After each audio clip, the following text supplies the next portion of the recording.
awalnya memang dipakai untuk budidaya ikan lele dulu. Iya. Pakai ikan lele bagus ternyata untuk kesehatan.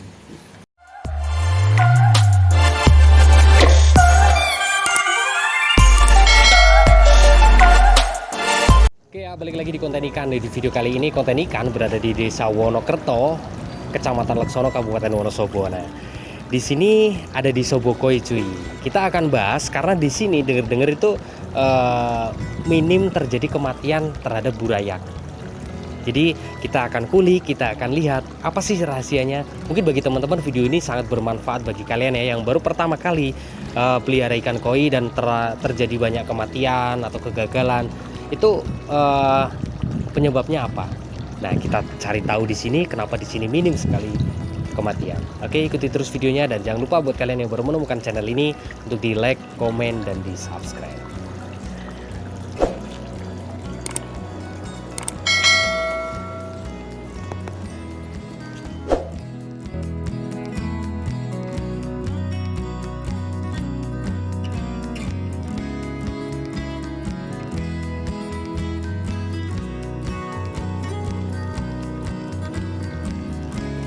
Setelah keliling-keliling di kolam dari Sobokoi ini, ternyata di dalam kolamnya itu banyak sekali kayak dedaunan cuy.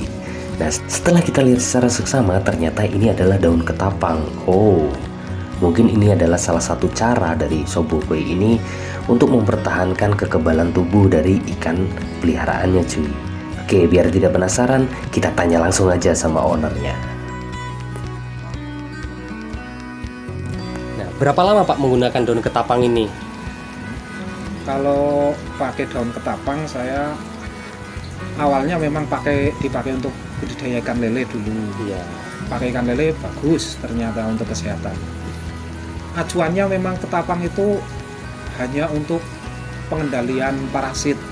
Semua jenis jamur yang ada di situ memang bisa terkalahkan oleh enzim dari daun ketapang tersebut. Oleh karena itu, waktu saya praktek koi memang berawal ya, saya langsung mencoba pakai ketapang. Ya awalnya saya memang pakai obat-obatan sesuai rekomendasi dari teman-teman yang lain. Tapi setelah saya praktekkan dengan ilmu ketapang ternyata jauh lebih maksimal.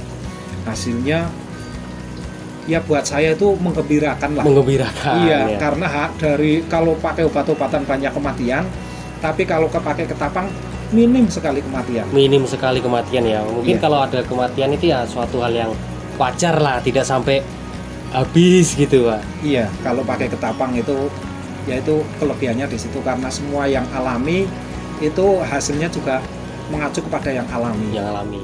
Nah, kalau menggunakan daun ketapang ini emang terkesan kolamnya itu agak kotor cuy. Tapi untuk kesehatan ikan ini sangat bagus. Jadi kolamnya seperti ini kelihatan sangat kotor, tapi kualitas airnya, pH-nya sangat bagus. Nah, untuk ukurannya Pak, misalnya kolamnya Bapak ini 3 kali 8 meter itu membutuhkan berapa lembar daun ketapang? Kalau hitungan lembar saya nggak pernah pakai hitungan, hanya perkiraan saja. Perkiraan saja. Asal airnya sudah berubah kekuningan atau masih bening tapi sudah ada kuningnya, saya sudah cukup. Sudah cukup. Kalau berlebih, pernah saya malah berlebih ketapang. Kalau ikan yang sakit itu kalau ketapangnya berlebih malah mati. Oh, malah mati.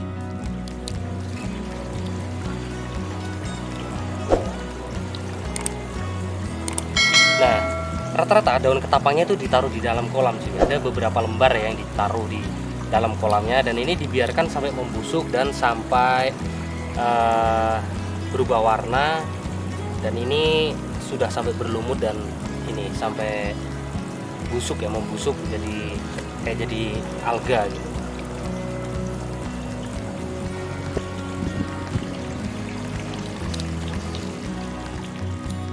Namanya juga alami ya Pak, jadi harus bertahap sedikit, yang penting bertahap. Nanti kalau udah ada yang penyakitan itu sudah mulai membaik, nanti tambah lagi dosisnya gitu atau gimana? Iya, kalau sudah sehat sih katakanlah ketapang sampai coklat, merah coklat sih nggak masalah kalau ikan sehat, nggak mematikan karena itu tanpa dosis. Yang namanya ketapang itu nggak punya dosis.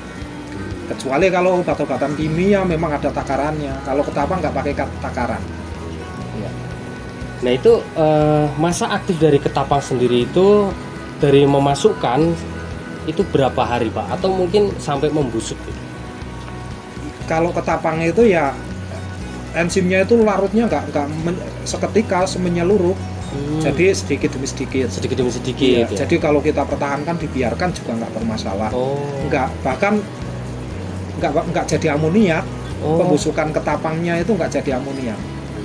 Berarti Karena walaupun sampai busuk pun di dalam kolam itu tetap aman aja, cuman emang kelihatan lebih agak kotor gitu ya. kotor ya, kalau kekurangannya memang di situ kotor kalau pakai daun-daunan ketapang.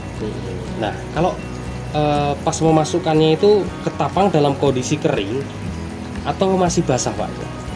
Kalau ketapangnya udah kering.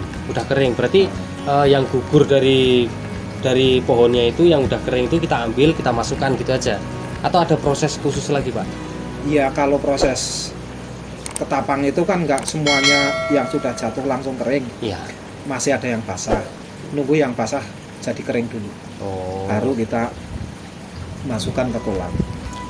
Nah, ini Pak, selama pengalaman Bapak itu menggunakan daun ketapang sebagai pengendali jamur, bakteri itu bisa mengobati apa aja Pak? Misalnya kayak bengkak insang itu sama yang sering terjadi ya di Wonosobo itu kan bengkak insang, Aeromonas itu bisa terkendali atau gimana Pak? Ya ini sekedar pengamatan kalau Iya. dari saya. Yang namanya busuk insang itu memang berasal dari parasit, terus dia itu terkontaminasi sama jenis-jenis bakteri tertentu. Jadi akhirnya insangnya bengkak, membusuk karena ada pengurian dari bakteri itu kan. Nah kalau ketapang itu hanya sekedar pengendalian. Jadi sebelum terjadi busuk insang, kita sudah menggunakan ketapang lebih dulu. Yakin saya nggak bakalan kena busuk insang. Oh. Ya. Tapi kalau sudah terlanjur kena busuk insang, pengendaliannya pakai ketapang itu lambat. Tapi bisa, tapi lambat sekali. berarti lebih baik kalau misalnya kita mendapat ikan dari luar gitu, kita karantinanya dikasih ketapang itu baik nggak Pak? Baik juga. Baik juga. Kalau saya juga kalau karantina mesti pakai ketapang sama garam.